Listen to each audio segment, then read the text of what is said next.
We are stoked. I'm a terrible sore loser. I don't follow the rules. All the bearded guys seem to lie. Yeah. There are rumors galore.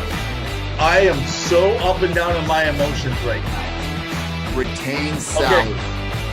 Where there is smoke, there is always fire, etc., etc., etc. You don't do it. Been there, done that. And we'll get into it later. They know crap about hockey. Come on. Well, I laugh it off. I have no issue. Here's the thing, though. I have nothing to do. I'm okay with this deal. There was no other option. So now you have nothing. We already blew it. Win now, win now. It paid off. I will eat my pants. Hey guys, it's Two Guys in Hockey Talks. I'm Pawel the Cat, and I've got my co-host, Revingev, Evan Renaerts, coming at you with my buddy the cat.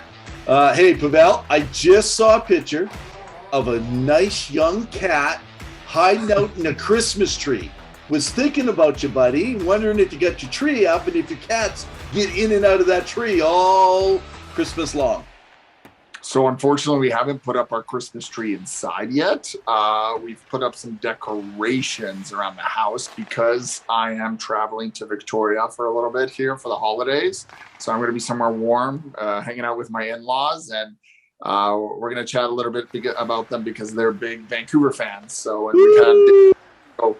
But but I appreciate if you would have taken a photo for me because I can appreciate it. Otherwise, it's just useless. You know what, guys? Just take a look down below, right in the comments. I'm going to attach the picture here in just a moment. All right, buddy. Well, today we are guestless. You guys ever heard that term before? Guestless. Not guestless, but guestless. We figured we needed a week just to get us. We got a bunch of we got some women potentially coming on from the Professional Women's Hockey Association. We have a legend in John Short that is hoping to join us fairly soon. And James Villette, writer and content creator and controversy stirrer on Twitter, which he loves, man. The guy's great, out of Toronto. So we still got these guys. We're working with our dates. If you've got some potential ideas, we're also trying, Pawel is working on getting us some agents. No word on that. But, by the way, I have some stuff we're going to talk about in a little while. I can't disclose because it was done in a private conversation, but I have a former referee of the NHL that I've been corresponding some inside news from, but I'm not allowed to use them. Otherwise, I was told... How could you say? I was told in very specific words, if I share any of this, I will be blocked and he will deny. So typical insider knowledge. Yeah. And then he had some cool stories he shared. So I'm going to share some of that. But again, I can't disclose my source. And I know everyone's like, oh, you ain't got no source. Okay, guys, I got no source and I'm just making it up on Two Guys in Hockey Talk. No, I'm just gonna say out there for all the fans, you weren't just talking to that random cat you saw and you were thinking that it was communicating with you and telling you sources of hockey knowledge. Well, man, let's grab a bevy. You got your bevy today or forgot? No, let's do it, man. Oh, you got a better one than me. I got my hot Baileys. All right. Evan, there's a lot going on. So welcome to our episode. Remember to like, share, subscribe, follow us on Facebook, Instagram, Twitter. We're going to have it all below. We want you to tag us. Let us know your ideas, thoughts we want to share, chat with you, anything you want. But there's a lot going around in the NHL, right? And so we wanted to kind of dive into some of the information. And where do you want to lead us off? Do you want to start on the West Coast and talk a little bit about Vancouver with all the changes that just take place? You know what? You were already talking about it, so let's do it. Let's head over to the wonderful city of Vancouver. What's going on in the Canucks? What do you want to chat about?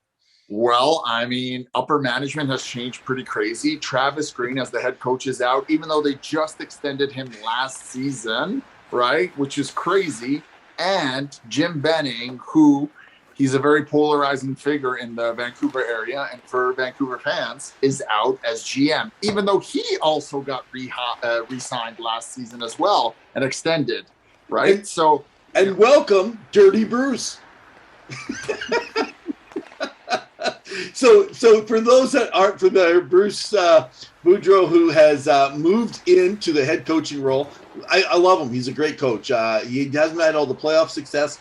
I don't know if that's really on him, but hey, just if you don't know, he's very colorful, and his choice of words, and his first conference after their first game, he got up, he didn't say one colorful cuss word, and as he was getting up, he was having a hard time, and he's like, oh, fudge. Of course, he said a different word I won't say on our podcast. Fun fact about Bruce Boudreau, he was in Slapshot. Is that the movie? The hockey movie? Yeah. No, he has a minor little role in that one. Yeah, he's in that one. When you talk, well, that was a long time ago, so he must have been a minor.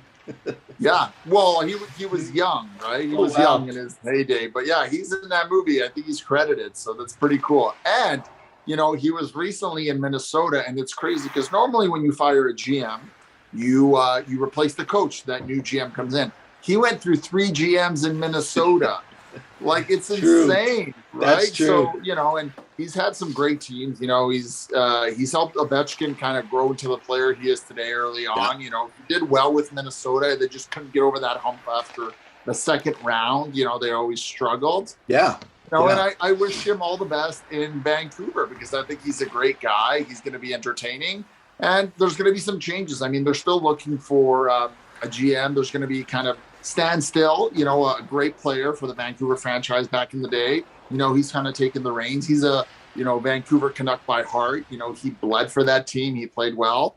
He's going to take the reins for a little bit, and they're going to make that decision. I know the name, and, you know, we kind of can get into rumors, but Marc Bergevin's name is out there because he's out in Montreal. But, you know, they won that one game versus LA 4-0, and I watched a bit of it, and I enjoyed the chanting in the crowd where they said, Bruce, there it is. You know, no copyright, please. You know, I'm a terrible singer, so.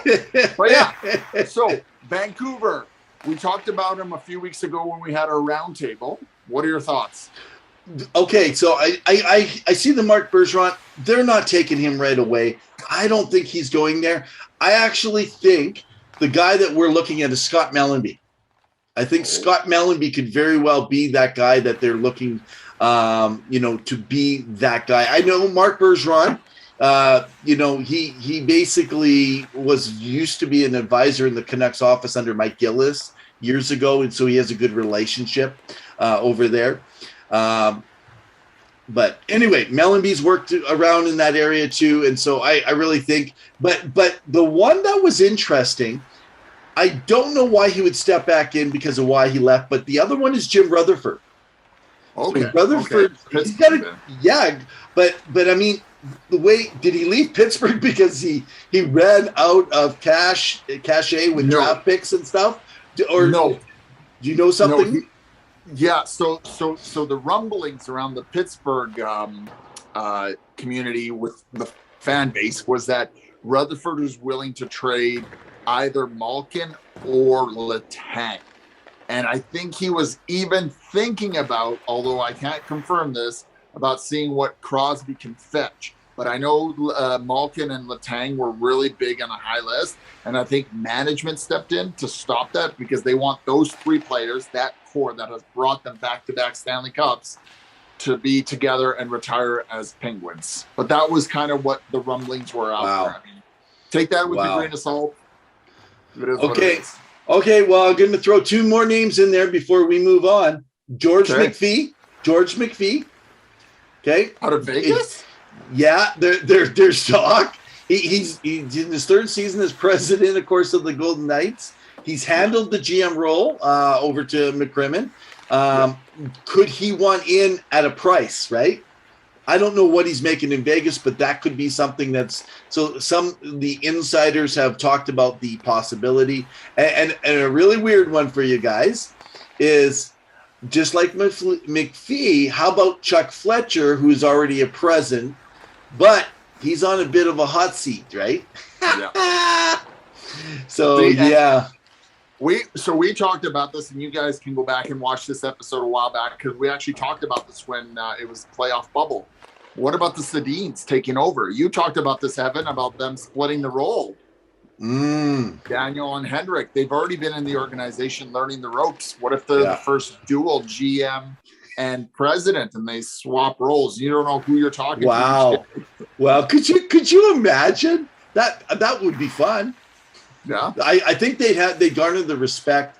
I guess Bruce is already established. They wouldn't have to do. It's really weird. They changed the coach before they changed the GM. Yeah, so maybe is there something internal about to happen actually, and we're all looking external.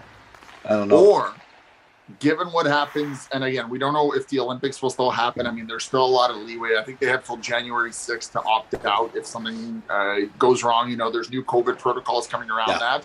What if Robert Luongo, after creating Team Canada, does well and gets a call in the summertime? He's part of that franchise. They're still paying him. Wow. Yeah. Do you know the one I got to get my Hunter right? The one who Mark Hunter. So we knew he was in the running actually in Edmonton even previously in a couple other jobs. Toronto as well.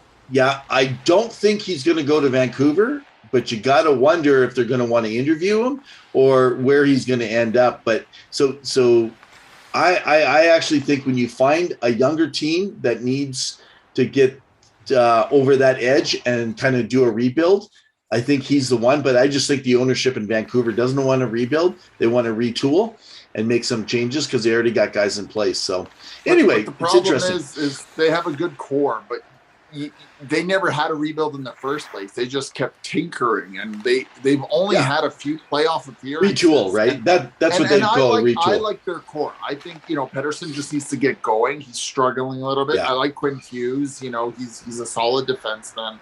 Bo Horvat is a great second line center. He's an elite captain. He's great. Brock Besler scored a goal against LA, but he struggled this year. You got to ask yourself a question though for Vancouver, and if you're a Vancouver fan, if you got your core, then how could a core not play 500 hockey? That's a question is it coach? We're going to find out pretty quick here now with Bruce over this next month. Are they a 500 team? Are they not? Was it a coaching? Was it strategies? Stuff moving on. So, because we got lots to talk about, do you have one more thing you want to touch base on? No, I was just going to say, write your thoughts on what's going to happen to Vancouver Canucks below. Let us know what you think is going to happen. All right. I do have two teams that I want to talk about, one that's on the bottom and one that's on the top. So let's take a few minutes and let's talk. We had this conversation, which I think we were a little taken back because I know you've been high on the Islanders and old Lou, but when we met with TJ and the grumpy old man on our podcast, they weren't so positive about it. And you know what? They were dead on, man. They were dead on. So let me explain what I think the team struggles are, and then let's have this conversation around this. I think, number one, the Islanders need shots from the point. So what's happening, it's a reoccurring issue this season that they're struggling getting shots in from back at the point in the blue line area. They're failing to establish really a scoring presence because that's what's going to open up the opposition's defense when you can actually get through there. And you need to do that. Now, Nick Leddy, who was one of the best two-way skaters, he may have been older, but man, that guy could create turnovers. He was good at moving it along the blue line. Ryan Pulak has been injured, so that's he's got the great slapper, but the team desperately needs a defenseman to step up, and I don't think there is one there that is ready yet. So that's the first point. So tell me your thoughts, anything that you've noticed or some of your thinking on that. Do you think it's more of an issue of their blue line presence that's affecting the guys out front aren't scoring and the guys in the back? The guys up front not scoring. When you have someone like Cal Palmieri with very few points in the first 25 games, you can't have that, right? Like you gave up quite a bit to get him. The Islanders always had an identity. You thought the new building would help. I was wrong because I really did think they were competitive. I thought they'd be in the top of their division because that they know how to play a system. You know, even if they beat you 2-1, 1-0, 3-2, that is their style of hockey. You know, they're defensive minded first. You know, Barry Trotz looks a little worried. You lost some defense on the back. You know, you had to trade away Devontae's, who's playing unreal in Colorado with Cale Makar. Yeah, I mean, you know, and I know you have the Pelech-Pulock combination, and that's a deadly, you know, shutdown pair. But you need more from your forwards. And I honestly also think they're missing Jordan Eberle. Jordan Eberle has been the top scorer for Seattle, and I know they're on a little bit of a hot streak, but they're struggling. Yeah. But where else is that scoring coming from, right? Anders Lee looks like he needs to get back into form. I think he's a little bit not himself. I expect more from that captain. And, you know, there's talks about Chara, you know, coming to the end of his game, and there's rumblings that he may retire, right? And Noah Dobson needs to take that step up. But as JT and the grumpy old man said, you know, like Trotz plays his veterans. And, you know, if you're overplaying your veterans, they're getting tired, and it's different on your body. And the game is getting younger, and you need more young bodies in your system. So, but just my thoughts. Hey, I got to throw something in there. I think TJ would be excited. You called him JT. Oh, or John Tavares is one of his favorite players. but okay, so here's something that's really important. What we've learned, this comes back to things I've discussed on defense. To have defensemen who let you in the defensive zone, because you shot block, you're not getting the puck out of your end. You're spending more possession time in your own end, even if you hit them. That's why guys like Adam Larson, to me, he's good. He's tough. He's good for penalty kill. He's okay on that second line, but he doesn't move the puck. And that was what Nick Leddy did. That's Ryan Pulock. He's got the slapper and stuff. Pelch. I mean, they stop him and they do skip it out, but they're not getting to those forwards. And here's the thing: if they're not shooting it from the point, it just emphasizes my part. How do those forwards create anything when there's no worry about the slappers getting in from the point? So they just cover off those offensive players up in the front area. We've seen that with some of the most skilled teams if the defense doesn't press it through. So I think that's a part of the issue that they're dealing with. So 100%. And maybe, you know, the other thing is they're tired, you know, like to go to the semifinals twice versus Tampa Bay and go both times to game 7. That takes a lot out of you, right? So, you know, you could tell Tampa started slow, the slump. The one thing I will say quickly before we finish this topic is that I don't want to jump the gun on both Vancouver and on Islanders and other teams that are at the bottom of the barrel or lower in the standings. Reason being is because if you all recall in 2019, the season, or 2018 to 2019 season, St. Louis was at the bottom of the league in January, and they came back and won the cup. So I hesitate to say that, you know, they can't make the playoffs. Anything is possible. Teams go on slumps all the time. Teams go on high notes. There's still a chance. So guys, he is giving you Canuck fans and you Islander fans, Pawel the Cat, my buddy here, is giving you hope. So hold on to that hope. But I have to say, I actually just read an article yesterday on that very thing, and Craig Berube and some others were saying they might have been losing the Blues, but they were winning the battles. And it just wasn't coming through, so which I don't see the Islanders doing. And I do remember, by the way, TJ and the grumpy old man talking about how Chara was way too old. And remember the grumpy old man? He was grumpy about the age of the team, nothing in the system. And that's why I don't think they have anywhere to go. And I think they're going to get to a certain point in the next 10, 15 games that they're just going to play out the season and work maybe with some young guys and maybe get a higher draft pick this year. They're not going to purposely do it. No one ever takes the dive, but, you know, it's better to get a top 10 guy than to miss the playoffs still, not get anything. Unless you're the Rangers, where you get in the playoffs and you still get the first or second round pick or first round pick, whatever, second round pick that year. Let's talk about how well that worked for them to get the number 1 player. I think this was the number 2 Capo Caco. So. Oh, was that the Caco year? I was thinking that was the Lafreniere year. No, the Lafreniere was in the bubble season, wasn't it? Maybe that was the one. Yeah. Yeah, but Kako was the year before they jumped up too. So anyway, guys, Islander fans, hey, we're here for you. We're praying with you that they can make a good run. But for all Islander fans, all I hope is that as you guys go to the arena, as you're watching your favorite team, at least at home, please play 500 hockey for your fans.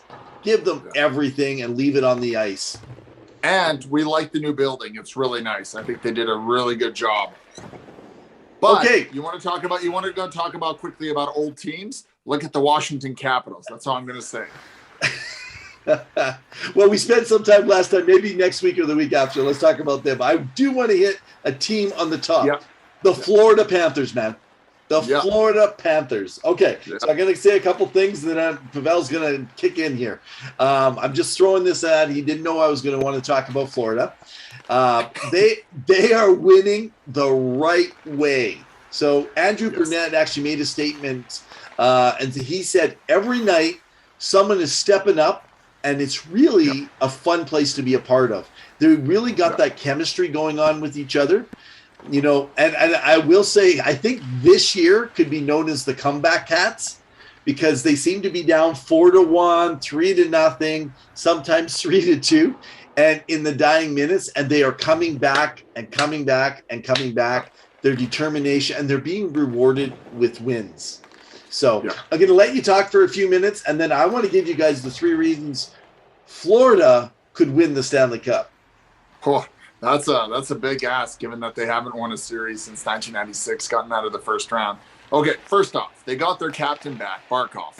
That is elite. Second off, Aaron Ekblad is playing so elite, he may deserve a Norris vote from my mind right now, just the way he's been playing. I know Cale Makar is probably up there in the top, but I would say the top 5 guys, he's in that echelon. He's in that discussion. You've got one of the best top 6, if not top 9 in the NHL. And like you said, Evan, contributions from like an Anthony Duclair, who's putting up points, Sam Bennett, who's playing well, Jonathan Huberdeau, and one guy that I think people need to pay attention to, and I can see him making a case for Team Canada, is Mackenzie Weegar, just the way he plays in the back end there on defense. That's good. Now, my only caveat with Florida is their goaltending. And the reason being is Bobrovsky's playing well, not elite, not the way he did in Columbus a couple of years back, but he's playing well, better than last year. He struggled. Yeah. And I think he needs to keep that consistency. And I think I love Spencer Knight and what he has done, but he's a little young and inexperienced. So I think that balance in goaltending just needs to be right amount. But they are outscoring their opponents. True. They are doing all the right things. And I got to say, Bill Zito did a great job. And I know I talked about this earlier, but I wouldn't be surprised if if Robert Luongo had a bigger role later on, given his love for that franchise, Wow.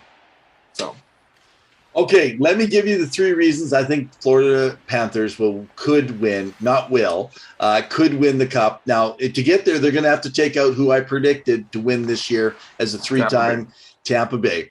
2-time. No, they're going to be 3-time. 3-time. Woo! In the famous woos of Rick, the Nature Boy Flair. Okay, so here's the 3 reasons, and they really got me thinking as I was digging deeper, and you kind of just covered some. Number 1, a team to win the Stanley Cup has to have depth. So you talked about it, right? Now, the straw that stirs the Panthers' drink is Jonathan Huberdeau and Barkov. We know that. But they have guys like Aaron Ekblad, which I agree, by the way, Norris Trophy right now between him. I think it's going to be between him and Fox and Cale Makar. But I would say if I was voting right now as a writer, which I'm not, obviously, I'm just a podcaster. We'll get there. If I was a voter, I'll tell you why, because he plays defense also. And it's not that Makar doesn't, but Makar will take those chances where Ekblad doesn't take many chances. He picks his spots, and he's still producing. So you got Aaron Ekblad, like you said. You got Sam Bennett. You got Brandon Montour, Mackenzie Weegar, like you said already. Radko Gudas playing lower, 2-time Stanley Cup champion Patrick Hornquist. Anthony Duclair, who has revived his. Now these are the lower depth guys. Someone that didn't expect to do this well is Carter Verhaeghe.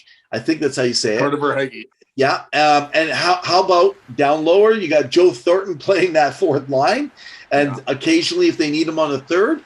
But you also have the nice young prospect in Anton Lundell playing incredible. Yeah. And then you still got Spencer Knight and Sergei Bobrovsky. So depth is required. Now goaltending is required.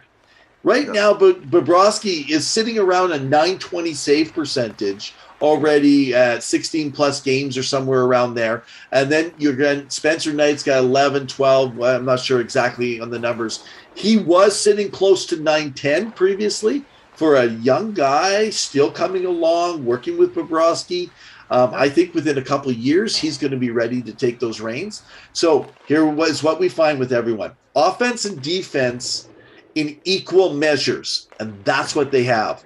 If they keep the puck out of the net more often than not, the best teams in the league are doing that. And it's always a formula for wins. And to win in the playoffs, contributions have to come from unexpected places. And the Panthers can go deep with that forward lines and that defense, I believe, better than most teams, which could really help them weather the ups and downs as long as they stay free of injuries. So the way they're playing as a unit, I mean, if anyone's going to give Tampa a run, I think it's Florida, man. Well, it's one of the funnest series to watch, so we highly encourage you to check it out because last 2 seasons when I watched them play Florida, it's been wild. It gets physical, it gets nasty, it gets mean. I love it. The Battle of Florida is becoming to be one of my favorite things. And we can't also forget Owen Tippett, who's contributing in that top 6 line. Forgot that. He's Excellent. been really, really good. And, he's really coming to his own and been able to play. So I like what Florida is doing. I think they'll make a splash in the playoffs, and I think they'll make a splash at the trade deadline. And, they signed Barkov like they wanted to a good, solid deal, and he's a Selke winner, and he does what it is. So what are your thoughts on Florida? Let us know below. Right down there. And by the way, please follow. You can also subscribe. You could be catching us right on our YouTube channel. Our podcast goes up at 9 o'clock, Facebook Live, or you can go into our YouTube channel at 9 o'clock every Wednesday, 9 p.m., and that's Mountain Standard Time. And you can follow us at revingev if you're following on Twitter. And for you, my buddy? Oh, you can follow me at Color Avenue on Instagram, or you can follow our Twitter, and I'll be there chatting. So feel free to share your stories. Now, I want to talk about one Canadian team if we can. Okay. If we have the time. The Ottawa Senators. The rebuild was supposed to be done, but it isn't. They've been struggling. They're at the bottom. Evan, tell me what's going on with the Ottawa Senators and why they're struggling. They have all these young prospects, and Matt Murray now has been waived. What's going on? They're not good. I feel really bad for Ottawa fans. I think that, if there's any team, I don't care about the decade of darkness in Edmonton, man. They have had decades of darkness with only a couple years where Ottawa has really been, and they've had some of the elite players in this league going through. They got guys like Chabot right now that could be winning Norris trophies if his team was better. I feel like they've always been hampered by their owner. It's just like, it's a top down, and you almost wonder, is this really truly one of those culture things that's affected them? The GMs try really hard. I mean, they've been working the process, but I think that they just got to be patient, and they got to work through it and continue to build that culture and have some of these young guys continue to develop. But you know what? They need a goalie. Yeah, they need a goalie. And well, they had a few goalies. They had a goalie carousel last year. Like they had 5 or 6 goalies play through there, right? Like they had Forsberg, Murray, Gustafson, I think it was. Yeah, or was one of them. Quite a few went through, and then it was so hard to. So you're the GM. You're the GM right now. What are you going to do? You just took over the Ottawa Senators. Where do you start? Give me 3 steps you're going to make to try to make a change. Honestly, you go for veterans. You need a veteran on that team, or one or two, because you don't have anyone training and teaching the young guys. Everyone has done it. Toronto did it with Patrick Marleau and Jor Thornton. Edmonton brought in, Duncan Keith to show these kids, right? Like, you got to have older gentlemen. I mean, Florida, you look at some of the Patrick Hornquist, who's a 2-time Stanley Cup champion. Joe Thornton, who's an elite player and has many games under his belt. He knows the emotions that go high through that. They don't have that. Second off, you do look for a goalie. I mean, I know that Dallas has some goalies. They have a few extra because, you have Ben Bishop coming back. He's getting ready. You have, there's one. What's it called? You have Braden Holtby, who's there. And you have Ottinger, who could be the future of their goalie, and you have what's his name, who just went to the Stanley Cup final with them, Anton Khudobin. Right? So maybe something with Dallas, and then the third thing I would do is maybe what's it called? Look at with Montreal and get one of their or somebody else for a stay-at-home defenseman to help Shabbat. Yeah, that's it, right? Okay, well, that's it. Yeah, that's a big load. And that's interesting because the rumors out there right now have been, and it's circling from all the insiders, so if you guys want to go check it out, Anton Khudobin is being shopped around.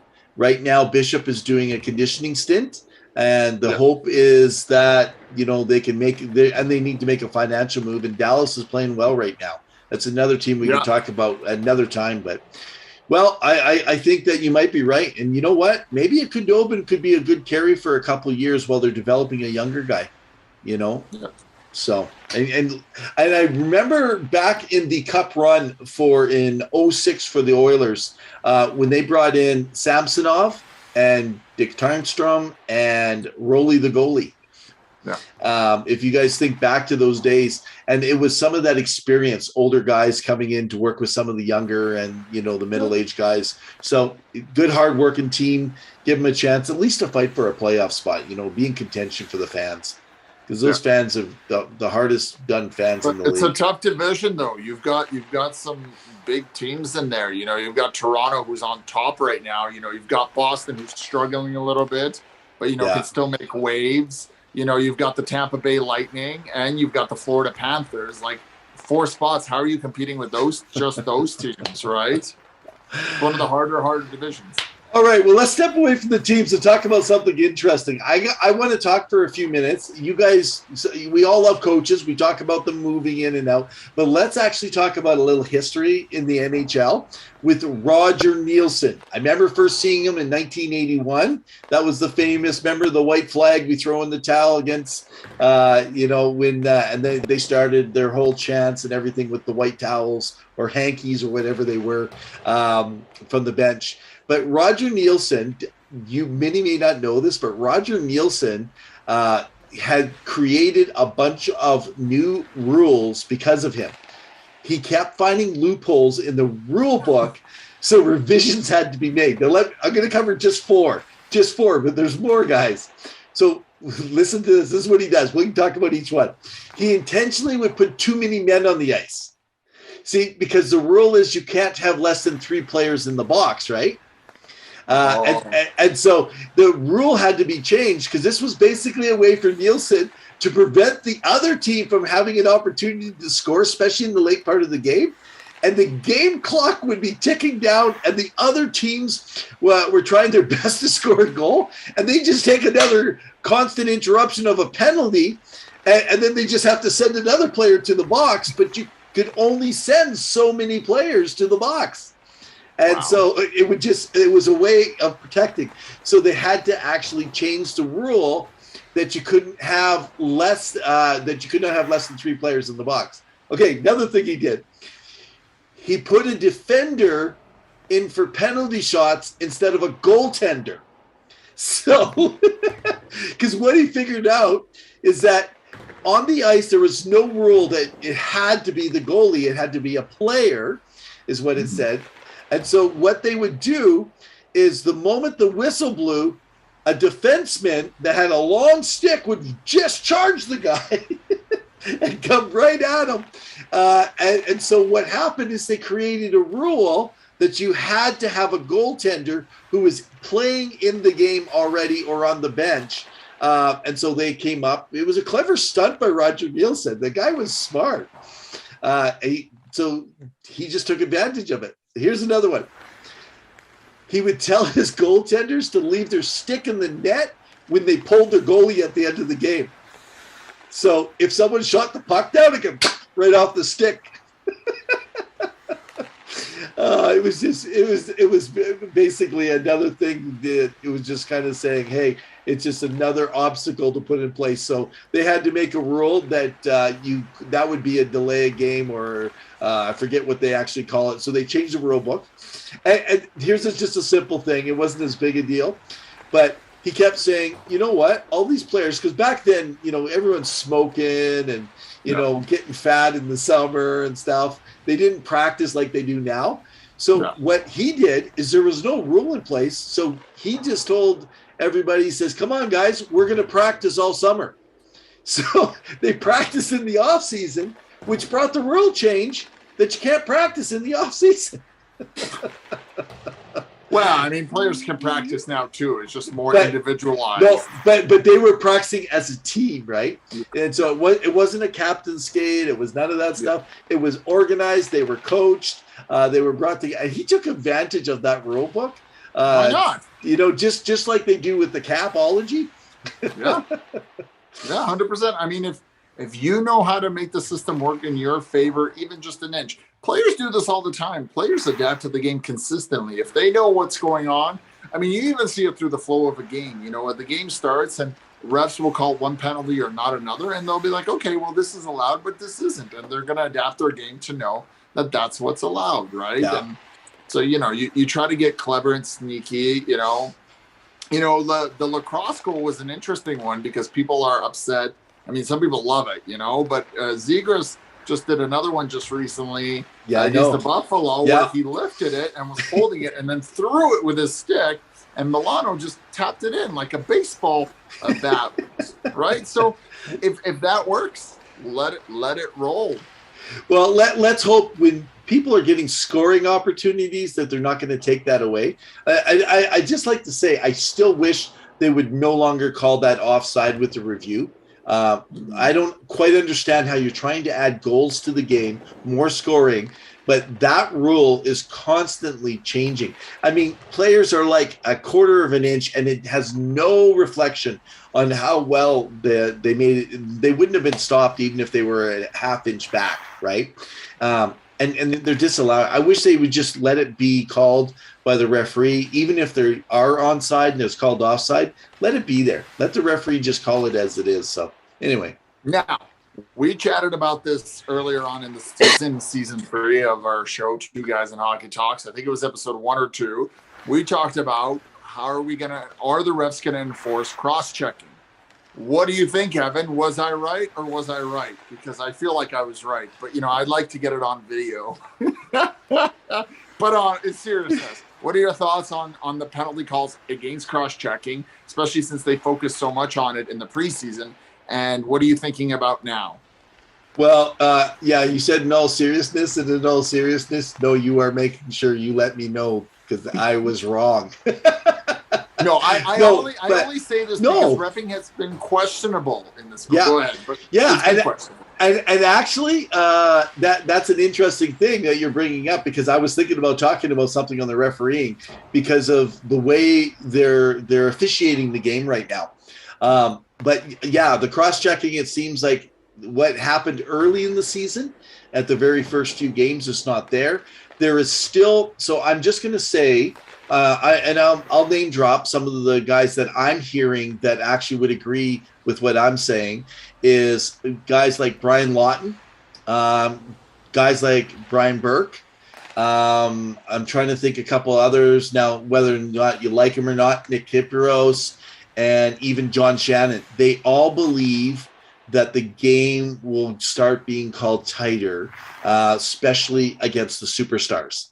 However, there's no evidence of that this season. I don't even know what to say. I mean, what about the mauling that Austin Matthews took at the hands of Dubois? And Matthews gets called for it. Yeah. Yeah, that in front of the linesman too. Like, it was a little silly. So this was on the Steve Dangle podcast. I was listening a little bit. They found a great site called Scouting the Refs. We're going to put the link below. But it kind of goes through day by day of all the scouting reports of what refs are doing and who is actually in that game, both refs and linesmen, and kind of almost like their history. It's kind of a cool, fun, like a cap-friendly site of like stats, but for refs. And I think there needs to be more pressure from fans about the type of calls that are happening, because booing a ref or saying, F you ref, this is PG on what's it called, or ref you suck, as I have heard a few times, isn't going to help or change anything. They're going to continue to do it. They do need to change. The NHL needs to be more responsible, because if they don't protect their stars, you're going to have hits like McKinnon throwing his helmet like last year, right? You're going to have Matthews try to go after someone. You're going to have McDavid try to fight. And if you don't protect your stars, you're not selling the game. And who wants to go to a game where nobody scores, or it's a scoreless game, right? But you want to go see McDavid light it up on the power play. You want to see Draisaitl do some crazy things. You want to see Trevor Zegras do amazing things. You're not going to get that if your superstars or your up-and-coming stars are not protected. And you know what the other thing is that there used to be there's not as much disparity in the league as there used to be, but there's a lot more younger, faster, smaller guys who are playing, and they're more likely to get injured. Now, you can't completely get rid of hitting in the game, but you should be able to minimize the impact, because you want the best teams to perform. You want your team to be successful, and you're having injuries, because upper body injury, you're not going to have much. And look at goaltenders and how that has changed so much, and how even a touch by a team of the opposite playing them, the opposing team gets in, touches the goalie by accident, that team will protect their goalie. They will get involved. They will protect their guy. Same thing needs to happen for these guys, these superstars. But that's just my tidbit. Well, and no offense to Tortorella, but on his show a while back, and I mean, he's never going to come on our podcast, so I don't have to try and talk nice about him. But never say never.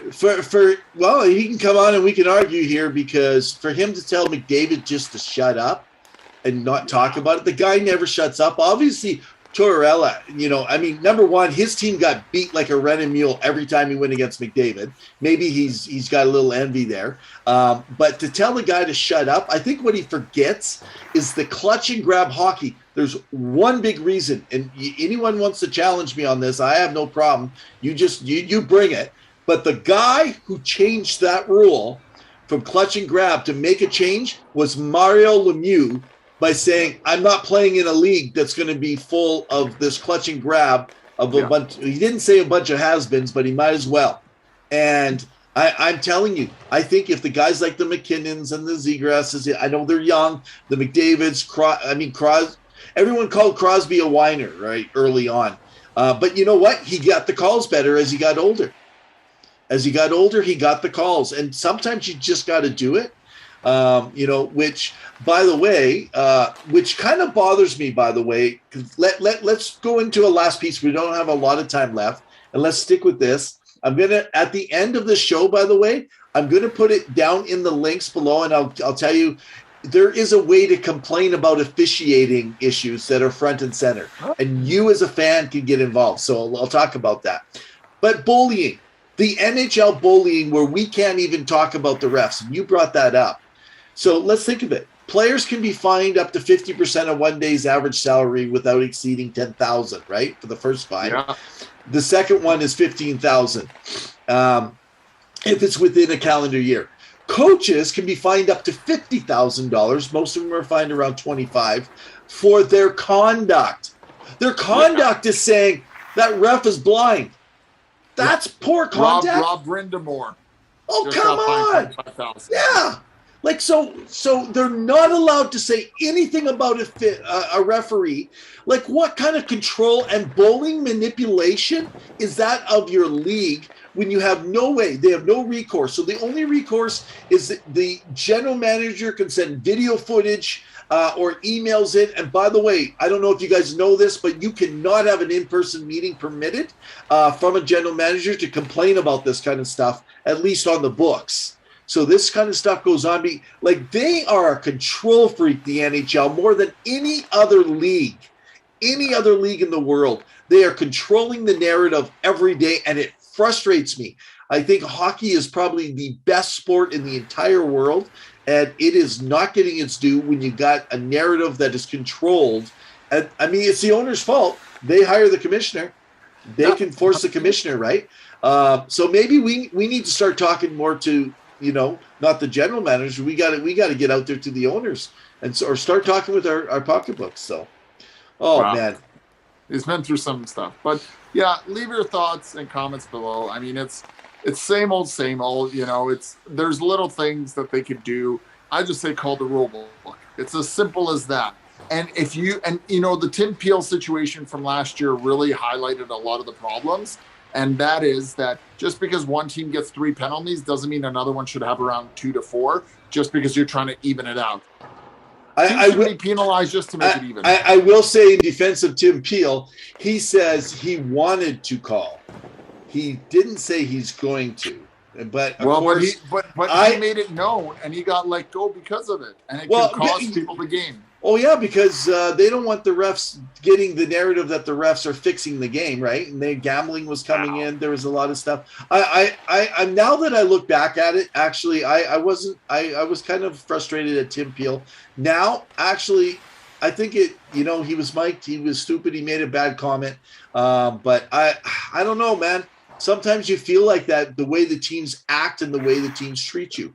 But this is the personality of the game. That's why we keep talking. How many times have we talked about this with our guests or each other? We talk about put the names back on the officials. Let the referees and the linesmen, let's see their names. Make them front and center. If we're going to be entertained, and by the way, even though they're not making calls, you and I are being entertained by them not making calls because we're arguing and talking about it. Oh yeah. And I'll be frank. They are elite refs because they will miss calls. They're human as to error, but because the game is so fast and like the speed is insane, right? Mm-hmm. And there's not as many stops as you would recall back in the 70s and 80s, where games would stop for several minutes because there's too much of a scrum, right? And you don't know what to break apart. So there's definitely to that. I just think there needs to be a little bit more accountability and a little bit of, following the rule book. And that's my soapbox. Okay. So my discussion, I talked about this in the opening, a little bit about a little side conversation. There is accountability for hockey officials. So that's your referees and your linesmen. Yeah. They miss out on games during the season. Yeah. So they're going to get less pay. But mostly the best officials get in for the playoffs, so that's the big money. An average referee basically is going to make between 150 and 350,000 US a year. You're going to lose out on some of that. They also get brought in, and they are brought in to look through their video. They are coached. They are critiqued for their on-ice officiating. So they go through reviews because you may not be back next year if you're not doing good enough, or you get demoted to the American Hockey League or something to work on stuff, just like the players. The discipline that the official might receive is always done, though. This is what we don't like. It's done in-house, and it's not held out as a public example for ridicule.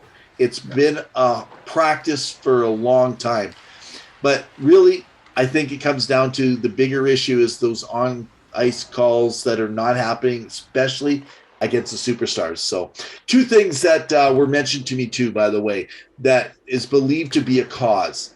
One is too many young officials. So they're too young and they're coming up too quick because a lot have retired. Now we're mostly talking about referees here, not the linesmen. So that's one of the issues. And then the second is that when the young ones are being mentored, as you can call it, or working with the older officials, a lot of times they're not making the calls.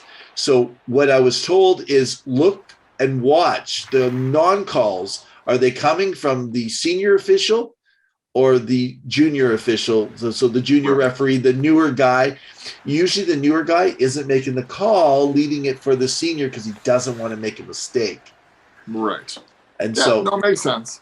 And I think one thing that I would hope a little bit more happens, and maybe it does, it's not as always visible, is that when there is kind of a call made, take a few moments, a few seconds to skate over to the bench and just explain to the ref or to the coach or to the assistant coach, listen, I know you think that this wasn't a penalty and I know you have cameras, but this is what I saw in the play and this is what it is.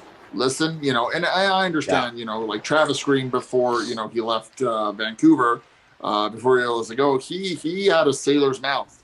He really shared some stuff. But just go over and chat with them and give them an explanation. But if you ignore them, of course they're going to berate you and they're going to be upset. And their livelihoods are on the line too. So it's a business. I mean, it is what it is. And as you mentioned earlier on our Facebook page, women are coming into the game as well, into the AHL, which is really amazing. So it'll be interesting to see if we start seeing women reffing and or linesmen in the NHL sooner rather than later. So just a heads up, I am trying to see if we can find a woman referee guest to come on. It's not easy, but we are working on it. Maybe if you guys could donate. No, just joking.